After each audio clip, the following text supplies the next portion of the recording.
हमारे श्री गोवर्धन नाथ श्रीनाथ जी आज नाथद द्वार में विराजते हैं उदयपुर के पास।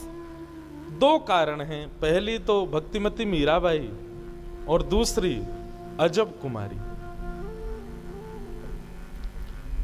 अजब कुमारी का चरित्र भी बहुत सुंदर है। अजब कुमारी एक राजवंशीय नारी थी, कन्या थी। ब्रज यात्रा पर जब गई तो ब्रज में भ्रमण करते हुए जब उन्होंने श्री गोवर्धन में गिरिराज जी का दर्शन किया, श्रीनाथ जी का दर्शन किया, गिरधर लाल का दर्शन किया,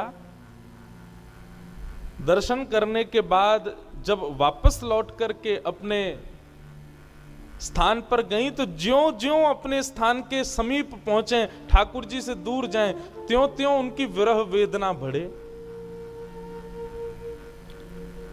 और उनकी विरह वेदना एक ज्वर के रूप में चढ़ती थी। वैद्य आते, बड़े बड़े हकीम आते, लेकिन कोई भी अपनी औषधि से उनके ज्वर को ठीक ना कर पाता। एक दिन उन्होंने अपने परिवार के लोगों से कहा, ये ज्वर औषधियों से ठीक नहीं होगा, ये ज्वर इन सब वैद्यों के, हकीम के क्रियाओं से ठीक नहीं होगा। बोले कैसे ठीक होगा? बोले जब तक मेरे गिरधर लाल मेरे सामने नहीं आएंगे, जब तक मुझे वो दिखेंगे नहीं, तब तक ये ज्वर ठीक नहीं होगा।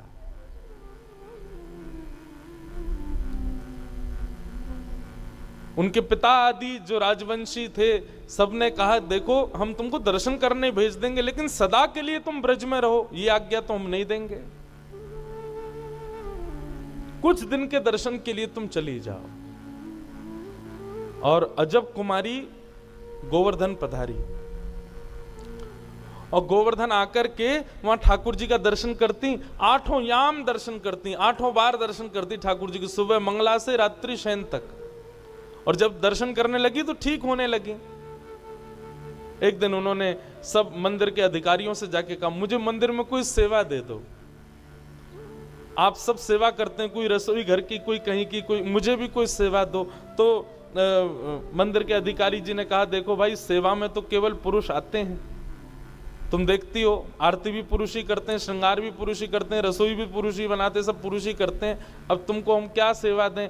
तुम अपने मन से, तुम्हारे भाव में कोई सेवा हो तो ठाकुर जी के दर्शनार्थी जहां खड़े होते हैं वहीं बैठ के तुम कोई सेवा कर दिया करो, गाने की, नाचने की, बजाने की, कोई भी जो तुमको भाए। तो अजब कुमारी जो थी वो ठाकुर जी के सामने खड़ी रहती, बोली क्या सेवा करूं, क्या सेवा करूं। तब उसके मन में क्या आया कि मैं एक राजकन्या हूं और राजाओं में चौसर बहुत बढ़िया खेला जाता है।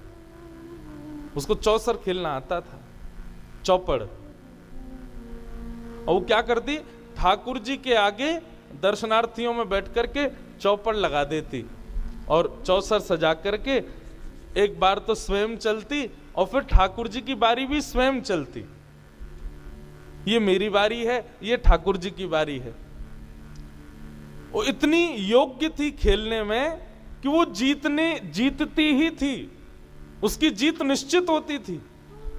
लेकिन जैसे ही उसकी जीत होने वाली होती थी, वो ऐसी चाल चलती कि स्वयं हार जाती, ठाकुर जी को जिता देती। और जैसे ही ठाकुर जी को जिताती, ठाकुर जी को जैसे सामने देखती, सामने बैठे गिरधर लाल की दतुइयां दिखने लग जाती, प्रसन्न हो जाते ठाकुर जी, इतने खुश हो जाते। और वो ये दृश्य देख के कि लाल जी के दांत दिख रहे हैं, दंतावली दिख रही है, खूब रोती। और रोज का उसका यही नियम कि अलग अलग ढंग से ठाकुर जी के संग चौसर खेलती, और चौसर खेलते खेलते जैसी जीतने वाली होती, जब जीतने वाली होती थी तब बीच में ठाकुर जी को जब देखती तो श्रीनाथ जी के पसीने आ जाते थे। बोले अब मैं हार जाऊंगा, अब मेरी हार एवे वाली है, ये तो जीत रही है। और जैसे ही हारने वाले होते थे ठाकुर जी, सो नीची नजर करके ऐसी चाल चलती कि स्वयं हार जाती, उनको जिता देती। ठाकुर जी प्रसन्न हो जाते। ये दृश्य कुछ और भी वैष्णवों ने देखा कि अजब कुमारी जब ठाकुर जी के सामने चौसर खेलती है, ठाकुर जी की दंतावली का दर्शन होता है। 1, 2, 3, 4, 5 दिन हो गए। अब अजब कुमारी के घर के लोग कहने लगे वापस चलो, वापस चलो।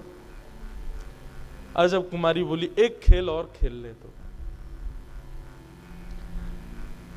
आज पुनः खेल खेला, इतना टक्कर का खेल हुआ कि महाराज कौन जीते कौन जीते।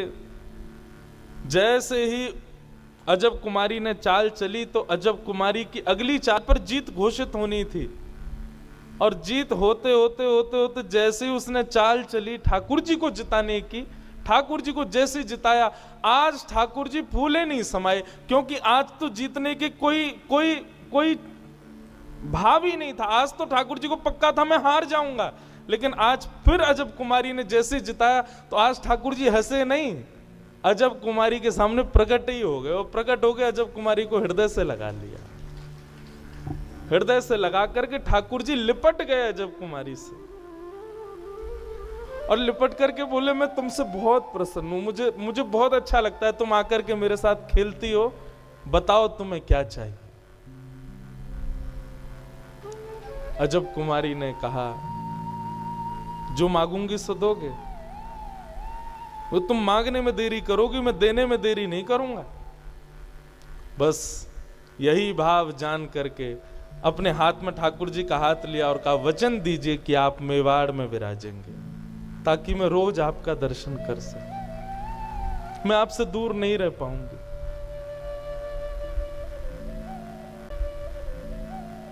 अपने अत्यंत प्रिय ब्रज को, जिसको ठाकुर जी एक पल भी बिसारते नहीं है, जिसको एक क्षण के लिए भी ठाकुर जी छोड़ते नहीं है।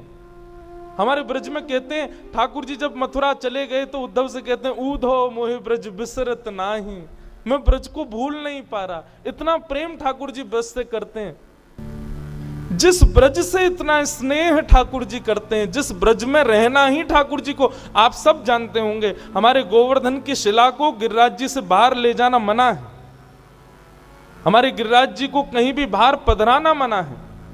क्यों? ब्रज छोड़ करके ठाकुर जी कभी नहीं जाते।